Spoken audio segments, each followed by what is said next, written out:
எனக்கு பிடிச்சிருந்தது ப்ரோ. நிறைய பேர் இங்க என்னென்ன சொல்ல போறாங்களோ தெரியல. எனக்கு ரொம்ப பிடிச்சிருந்தது. செகண்ட் ஹாஃப் நல்லா இருந்தது. ஸ்டோரி வைஸ் நல்லா இருக்கு ப்ரோ.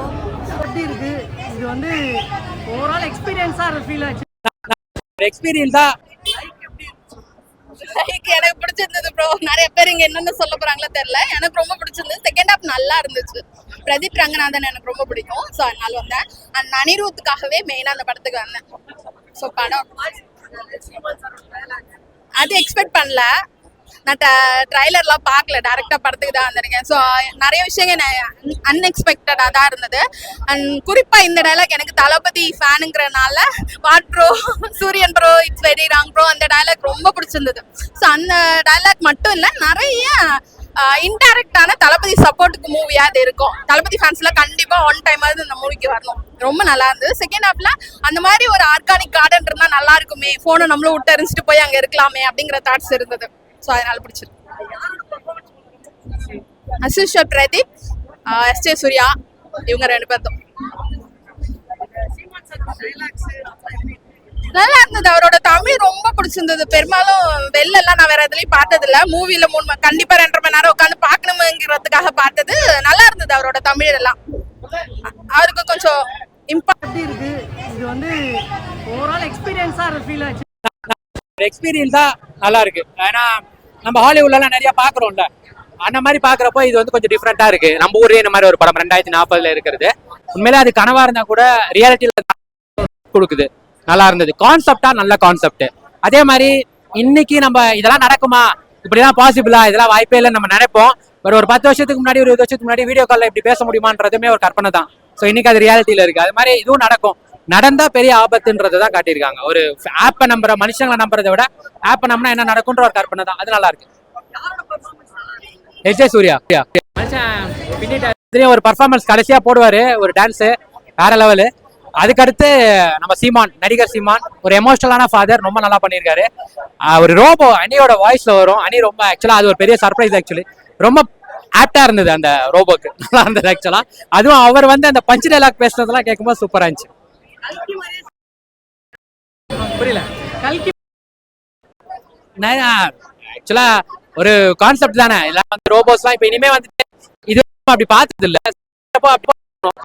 தப்பு. செகண்ட் ஹாஃப்ல வந்து பாக்குறப்போ அது ரோபோ சொல்றதை தாண்டி ஒரு கேரக்டரா பார்க்க ஆரம்பிச்சிட்டோம்ல, அதுதான் ரைட்டிங் சக்சஸ். அப்படி பார்த்தா நல்லா தான் இருக்கு. ஜென்சி கிட்ஸை பெத்தவங்களுக்கு பிடிக்கும். ஏன்னா ஜென்சி கிட்ஸுக்கான படம் கிடையாது, அவங்க பண்ற தப்ப சுட்டி காட்டுற ஒரு படம். ஸ்டோரி வைஸ் நல்லா இருக்கு ப்ரோ. ஸ்டோரி வைஸ் பார்த்தோம்னா நல்லா இருக்கு. ஆனால் அந்த டைரக்ஷன் வைஸ் பார்த்தோம்னா ரொம்ப கிரிஞ்சா இருக்கு. அதை உட்கார கூட முடியல. அதாவது இந்த கான்செப்ட் இப்போ இந்த காலத்தில் வந்து எல்லாரும் வந்து ஃபோனுக்கு ரொம்ப அடிக்ட் ஆகிறாங்க. அதோட இம்பாக்ட் ஃபியூச்சர்ல எப்படி இருக்கும் அப்படிங்கிறத பக்காவா ஸ்டோரிலாம் ரைட் பண்ணியிருக்காங்க. கொஞ்சம்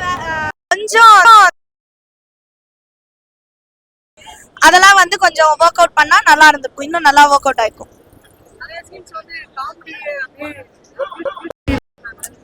ரொம்ப ஆர்டிஃபிஷியலா இருந்தது ப்ரோ.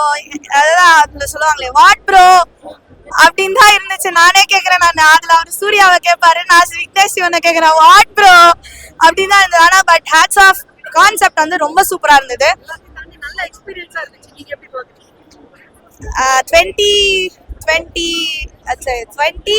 2040 எப்படி இருக்கும் அப்படிங்கறத படத்திலேயே போட்டு காமிச்ச மாதிரி ஒரு ஃபீல் இருந்தது. ஒரு சில இடத்த தவிர்த்திருக்கலாம், பட் ஓகே ஃபைன். ஓவராலா நான் வந்து சாரி அவரு என்ன no comments. SJ Suryah as usual சூப்பரா பண்ணாரு. அவர் வந்து நல்லா ஆக்டிங்லாம் அவரா கேட்கணுமா, நடிப்பு அரக்கன் நல்லா பண்ணாரு எஸ்ஜே சூர்யா சார். அதுக்கப்புறம் ஹீரோயினை பத்தி பேச வேணாம் ப்ளீஸ், வேணாம், எனக்கு சொல்ல இஷ்டம் இல்லை. அவங்க அந்த மாளவிகா மேம் வந்து எக்ஸ்பெக்ட் பண்ணாத ஒரு என்ட்ரி அது. ஸோ அவங்களுக்கு இது ஒரு கொஞ்சம் நல்ல கம்பேக் மாதிரி தான் இருக்கும். சாங்ஸ் வைஸ் பார்த்தோன்னா நல்லா இருந்தது. ஆனால் தப்பான டைமிங்ல சாங்கை போட்டாங்களோன்னு ஒரு மன உடைச்சல்ல இருக்கேன் நான். அது அவரு பேச்சு கொடுத்து பார்த்து ஃபைட்டிங் சீன்ன்றப்போ நல்லா இருந்துச்சு, டிஃப்ரெண்டா இருந்துச்சு. ஆமா, அவரு டைலாக்ஸ் எல்லாமே நல்லா தான் பண்ணியிருந்தாரு. கேளுங்க நீங்க ஏதாவது கேளுங்க. ஸோ தான் எஸ்ஜே சூர்யா சீமான் சாரோட பர்ஃபார்மன்ஸ் எப்படி இருக்குது? சீமான் சார் டைலாகு உள்ள எல்லாமே ஒரே சவுண்டாக இருக்குது. அவர் நடிகர் சீமானா நல்லா இருந்தது. ஏன்னா ஒரு அரசியல்வாதியா பார்த்து அவர் பேசுறதுல கேட்டு நிறைய விஷயங்கள் அவர் சினிமாக்கு எகேன்ஸ்டாக தான் பேசுவார். அவரை சினிமாவில் பார்க்குறப்போ ஒரு எந்த இருக்கும்ல அதுதான். பட் ஆக்டராக பார்க்குறப்போ கண்டிப்பாக ஒரு நல்ல நடிகர் அவர். இதுக்கு முன்னாடியே படங்களே நல்லா பண்ணியிருக்காரு. ஸோ இதில் ஒரு எமோஷனல் நல்லா பண்ணியிருக்காரு. டைரக்ஷன் எப்படி இருக்கு? கிளிம்ஸ் ரைட்டிங் இன்னும் கொஞ்சம் பெட்டராக பண்ணியிருக்கலான்றது தான். ஏன்னா ஃபர்ஸ்ட் ஆஃப்லாம் வந்துட்டு அது அவரையும் குறை சொல்ல முடியல. ஏன்னா அவர் எழுதுனது எதை நோக்கி எழுதியிருக்காருன்னா இப்படி தான் நடக்கும், இந்த அளவுக்கு அடிக்ட் ஆகினாலும் இந்த மாதிரி தான் நடக்கும் அப்படின்றத எழுதியிருக்காரு. பட் அது நம்ம இப்போ பார்க்குறப்போ சிரிப்பு வருது, கோவம் வருது. மேபி ஒரு 20 years கழிச்சு இந்த மாதிரி நடந்தால் எப்படி இருக்கும்ன்ற ஒரு கான்செப்ட் தானே. ரைட்டிங் ஆனால் இன்னும் கொஞ்சம் பெட்டராக பண்ணியிருக்கலான்றதான். மற்றபடி செகண்ட் ஆஃப் அது வந்து ஃபுல்ஃபில் பண்ணிட்டாரு. ஓரளவுக்கு தெரிஞ்ச ரைட்டிங் தான், தெரிஞ்ச கிளைமேக்ஸ் தான். ஒன்றும் புதுசாலாம் எதுவும் இல்லை, சர்ப்ரைஸ்லாம் எதுவும் பண்ணல. பட் ஸ்டில் படமாக பார்க்குறப்போ அவங்களை என்கேஜிங்காக பண்ணி வச்சிருக்காங்க. அதாவது அடிக்ட் ஆயிடாதீங்கன்னு சொல்லிட்டு உள்ள பூராவே இன்ஃப்ளூயன்சர்ஸாவே போட்டு வச்சிருக்காரு. அதுதான் அவங்கள வச்சு தான் அவங்க அடிக்ட் ஆயிருக்காங்க. அவரே அதாவது தவறு பண்ணக்கூடாதுன்றதே தவறு பண்ணி காமிச்சிருக்க மாதிரி இருக்கா? இல்லை நீங்க இதை எப்படி பாக்குறீங்க? அவரே வந்து அடிக்ட் தான் அவரோட குழந்தைங்களாகட்டும், நயன்தாரோட எல்லாத்தையுமே போட்டுட்டு தான் இருக்காங்க. மேபி அவருக்கே அவர் சொல்லிக்கிறார் போல, இந்த படத்துலலாம் இதெல்லாம் பண்ணாதரா அப்படின்னு அவருக்கே சொன்ன மாதிரி தான். பட் ஆக்சுவலாக இன்னைக்கு உள்ள ஸ்டேஜுக்கு இது இப்பயுமே இதை பார்க்குறவங்க குறை சொல்கிறவங்களுக்கான ரீசன் என்னன்னா அவங்க அடிக்ட் ஆகிட்டாங்க. மேபி அதுக்கான ஒரு பாயிண்ட்டாக தான் நான் பார்க்குறேன். பட் ஸ்டில் இன்றைக்கும் இப்போ வரைக்கும் ஓரளவுக்கு டச்சில் இருக்கும். மேபி அவர் சொன்ன மாதிரி மனுஷங்களே வேண்டாம், எனக்கு ஆப்பே போதும் சொல்கிறதுக்கு ஒரு காலம் வரலாம். ஸோ அப்போதைக்கு இந்த படம் பார்க்குறப்போ மேபி எல்லாமே கரெக்டாக தான். இல்லை இதை எப்படி பார்க்குறது? இன்ஃப்ளூயன்ஸை வச்சு நிறைய இப்போ ஃபேன்ஸ் இருக்காங்க.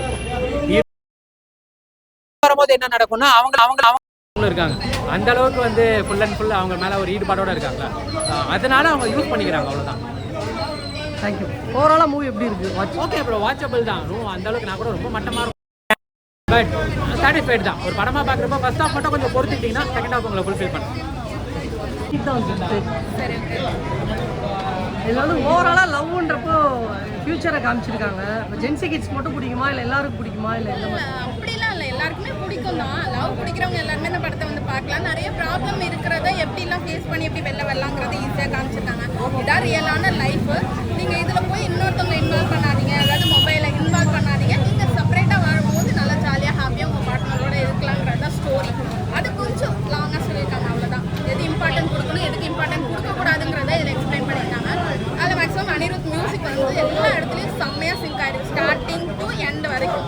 அந்த 3-4 சாங்ஸ் செம்மையாக இருக்குது. எங்களுக்கு ரொம்ப பிடிச்ச சாங் எல்லாமே. எந்த சீக்வன்ஸ் ரொம்ப பிடிச்சிருந்துச்சு உங்களுக்கு? எந்த சீக்வன்ஸ்லாம் ஆஸ்யூஷுவல் எண்ட் ரொம்ப பிடிச்சிருக்கு. அந்த கான்ஃபிடென்ட்டாக ஒரு லெவல் மாறி அந்த மொபைலே வந்து நம்மக்கிட்ட அந்த லைக் ஆப்பே வந்து தனியாக செப்பரேட்டாக நீங்களாம் அந்த உங்கள் விருப்பப்படி வாழுங்க, நான் பெஸ்ட்டாக உங்களுக்கு வரேன், ஆனால் நான் உங்களை கண்ட்ரோல் பண்ண முடியாதுன்னு பிரதீப் சொல்கிற டைலாக் ரொம்ப நல்லா இருக்கும். தேங்க்யூ.